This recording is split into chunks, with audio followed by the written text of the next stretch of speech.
আসসালামু আলাইকুম। আশা করি সবাই ভালো আছেন। তো আজকের টিউটোরিয়ালে আমরা দেখব যে অ্যাডোবি স্টক, আমি যদি গুগলে সার্চ করি অ্যাডোবি স্টক,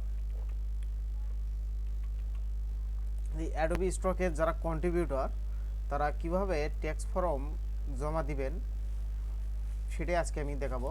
অ্যাডোবি স্টকে যারা ডিজাইন আপলোড করেন, ভেক্টর হোক, ফটো হোক বা যে কোনো টাইপের, তো তারা কিভাবে এই ট্যাক্স ইনফরমেশনটা পূরণ করবেন সেটাই আজকে আমি দেখাবো। তো খুব সহজেই কিন্তু আমরা এটি দেখাবো। ট্যাক্স ইনফরমেশনটা যদি আপনি পূরণ নাও করেন সেক্ষেত্রেও আপনি উইথড্র দিতে পারবেন আপনার ইনকাম থেকে, কিন্তু সেক্ষেত্রে আপনার সেই উইথড্র থেকে 30% তারা কেটে নেবে, রেভিনিউ কেটে নেবে। সেক্ষেত্রে আপনারা ট্যাক্স ইনফরমেশনটা ফুলফিলভাবে যদি সাবমিট করেন সেক্ষেত্রে আপনি কিন্তু এই 30% যেটা সেটা কিন্তু আপনার মূল ব্যালেন্সে অ্যাড হবে। এক কথায় আপনার যদি $100 হয় সেক্ষেত্রে আপনার $30 কিন্তু তারাই নিয়ে নেবে। সেক্ষেত্রে যদি আমরা যদি এই ট্যাক্স ইনফরমেশনটা ফুলফিলভাবে সাবমিট করি এবং এটা যদি ভ্যালিড করতে পারি, তাহলে কিন্তু আমরা এই 30%টা কাটার হাত থেকে বেঁচে যাব। তো চলুন শুরু করি। শুধু আজকের ভিডিও তাদের জন্য যারা অ্যাডোবি স্টকের কন্ট্রিবিউটর। তো অ্যাডোবি স্টকের কন্ট্রিবিউটর কীভাবে হয়, অ্যাডোবি স্টকের কন্ট্রিবিউটর অ্যাকাউন্ট কীভাবে ক্রিয়েট করে এবং একটা অ্যাকাউন্ট ক্রিয়েট করার পর ফাইল কিভাবে রেডি করে, ফাইল রেডি করার পর ফাইল আপলোড করে, আপলোড করার পর ফাইল অ্যাপ্রুভ কীভাবে হয়, আর রিজেক্ট হয় কী কারণে, অ্যাপ্রুভ না হলে যদি রিজেক্ট হয় সেই রিজেক্ট ফাইলটা আবার মডিফাই করে আপলোড করা যায় কিনা, এই বিষয়ে সম্পূর্ণ ডিটেলস যদি আপনারা দেখতে চান সেক্ষেত্রে আপনারা কমেন্টে বলতে পারেন, সেক্ষেত্রে আমি আর একটা ভিডিও করব।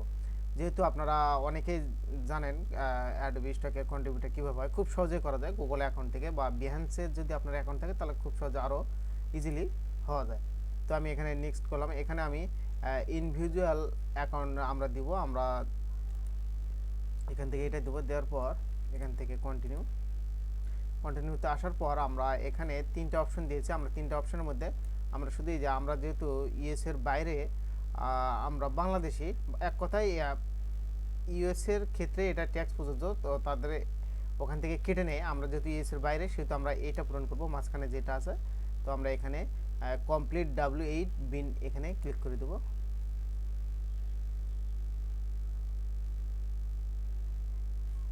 দেওয়ার পর একটু আমরা অপেক্ষা করব।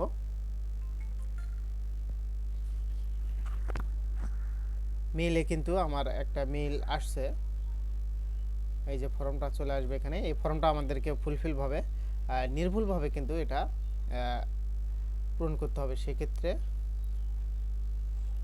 অ্যাকাউন্ট সাসপেন্ড হওয়ার হাত থেকে বাঁচতে হলে এখানে কোনো ভুল ইনফরমেশন দেওয়া যাবে না, ঠিক আছে? তো এখানে এটা হাইড হয়ে আছে, আমরা এখানে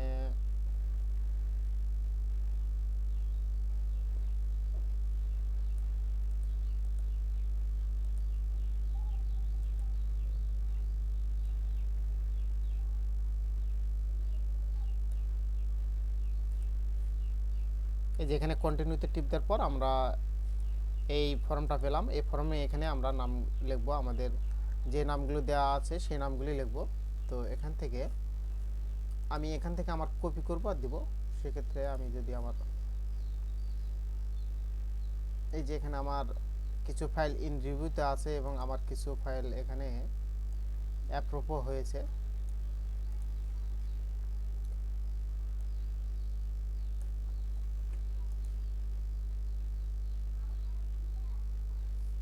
এখান থেকে আপনি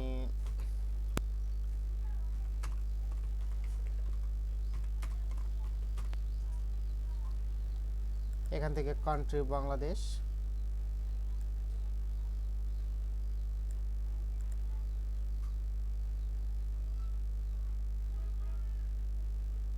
এখানে অ্যাড্রেসটা দিতে হবে আপনার। এখান থেকে আমি যদি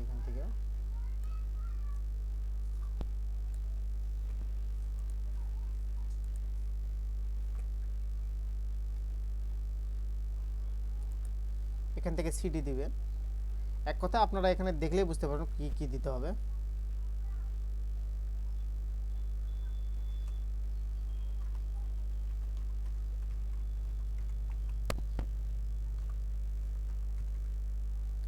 পোস্টাল কোডটা দিতে হবে।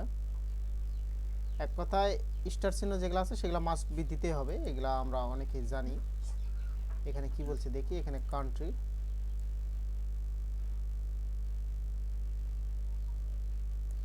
বাংলাদেশ,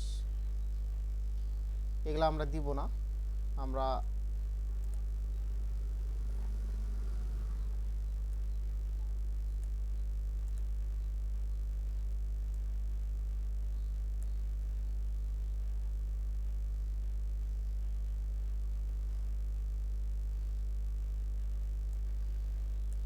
এখানে আসে ডেট অফ বার্থ দিব। প্রথমে দিতে হবে মাস,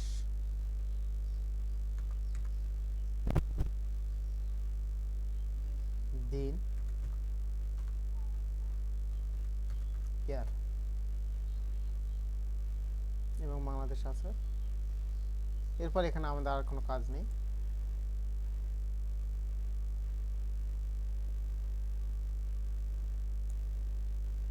এখানে মেইল অ্যাড্রেসটা দিতে বলতেছে, যদি ইফ ডিফারেন্ট ফ্রম অ্যাবভ, উপরে যে মেইল অ্যাড্রেসটা আছে সেখান থেকে ডিফারেন্স হলেও এখানে দেওয়া যাবে। তো আমি এখানে কোনো মেইল অ্যাড্রেসই দেবো না, আপাতত থাক। এখানে আসবো, এখানে আসে এখানে আমি এটাকে টিক মার্ক দিয়ে দেবো, এবং এখানে এখানে বলতেছে সিগনেচার দেওয়ার জন্য, তো এখানে আমি আমার নামটা লিখবো।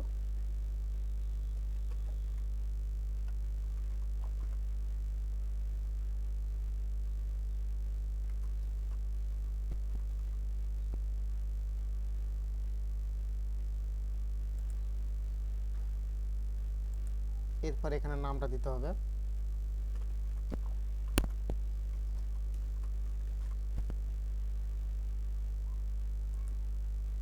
আচ্ছা, হয়েছে। এরপর আমি উপর থেকে আরেকবার একটু চেক করব এটা,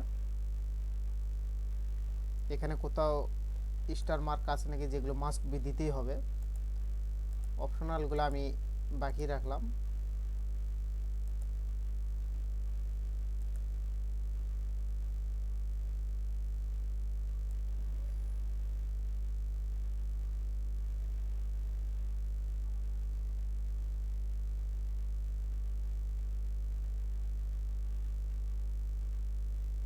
হয়েছে।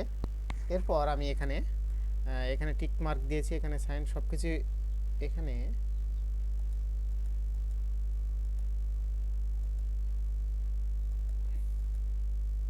এখানে কি ডেটটা দিতে হবে, এখানে আসতেছে না ডেট, আজকের ডেটে, আজকে 6 তারিখ। এরপর শুধু এখানে ক্লিক টু সাইন, এখানে ক্লিক করে দেব।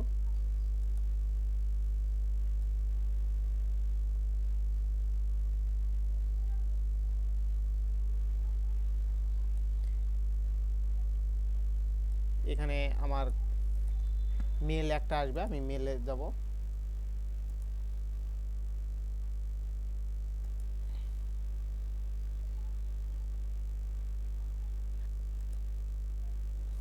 এখানে আমার মেল আসছে,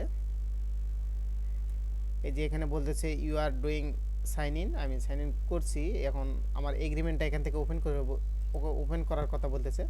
আমি দেখি এখানে আমার টেক্সট ইনফরমেশনটা এখানে রেড চিহ্ন আছে, আমি এখানে একটা রিলোড দিয়ে দেখি। এই যে এখানে স্ট্যাটাস ভ্যালিডেট, তার মানে আমার এটা হয়ে গিয়েছে। আমি কিন্তু টেক্সট ইনফরমেশনটা সঠিকভাবে দিয়ে দিয়েছি, এই জন্য আমার এটা এখানে ভ্যালিডেট সাথে হয়ে যায়। এটা একদিন টাইম নেয়, সেক্ষেত্রে এখানে এটা সাথেই দিয়ে দিয়েছি। এখানে আমি আমার এগ্রিমেন্টটা এখান থেকে ডাউনলোডও করতে পারবো, এখান থেকে আবার প্রয়োজন বোধে আমি আপডেটও করতে পারবো। তো খুব সহজেই কিন্তু আমরা করতে পারবো। তো এই যে এখন আমার কিন্তু কন্ট্রিবিউটার অ্যাকাউন্ট কমপ্লিট হয়ে গেল। আমি যদি এখান থেকে আমার পাবলিক ভিউটা দেখি, মনে করেন যে অন্য কেউ, কোনো ক্লায়েন্ট যদি আমার অ্যাকাউন্টটা দেখে, সেক্ষেত্রে যে এভাবে দেখবে, এভাবে দেখবে। আর আমি আমার ড্যাশবোর্ডটা যদি দেখি একটু, এখান থেকে ড্যাশবোর্ড দেখব। এখানে এটা আমি নতুন অ্যাকাউন্ট করছি, তো এখানে আমি ডিজাইন আপলোড করার যেগুলোই আপলোড করছি সবগুলোই হয়েছে। এখানে কিছু রিজেক্ট ফাইলটাও আছে, দুইটা মনে হয় রিজেক্ট হয়েছে। আপলোড সিস্টেমটাও খুবই ইজিলি। তো আপনারা যদি অলরেডি কন্ট্রিবিউটর হয়ে থাকেন, সেক্ষেত্রে তো আপনারা অবশ্যই ডিজাইন আপলোড করেছেন এবং অ্যাপ্রুভ করেছেন, ঠিক আছে। কিন্তু টেক্সট ইনফরমেশনটা খুব জরুরি ছিল, এই জন্য আমি টেক্সট ইনফরমেশনের একটা ভিডিও করলাম। যদি ভিডিওটি ভালো লাগে থাকে, অবশ্যই ভিডিওতে একটা লাইক, কমেন্ট এবং শেয়ার করুন। আর যদি বুঝতে কোনো সমস্যা হয়, অবশ্যই কমেন্টে জানাবেন। অবশ্যই আমি আপনাদের বোঝার ক্ষেত্রে আমি পুনরায় অবশ্যই ভিডিওটা করব, অথবা আপনাদেরকে সঠিকভাবে বোঝানোর চেষ্টা করব। তো আজকে ভিডিওটা এই পর্যন্তই। সবাই ভালো থাকবেন। আসসালামু আলাইকুম ওয়া রাহমাতুল্লাহি ওয়া বারাকাতুহু।